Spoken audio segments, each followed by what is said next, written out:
دوستوں آج میں سناؤں گا آپ کو بھیڑیے اور خرگوش کی کہانی۔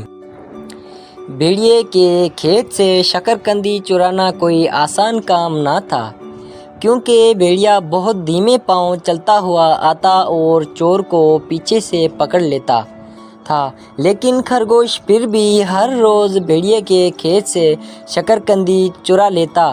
وہ پہلے ایک بڑی سی ہڈی کھیت میں دبا دیتا، پھر شکرقندیاں اکھاڑ کر اپنے تھیلے میں بھرتا اور ٹہلتا ہوا کھیت سے باہر چلا جاتا۔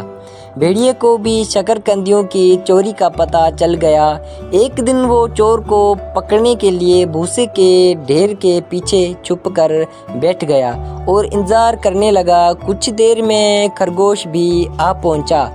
اس نے زمین کھود کر ہڈی دفن کی اور شکرقندی اکھاڑ کر تھیلے میں بھری اور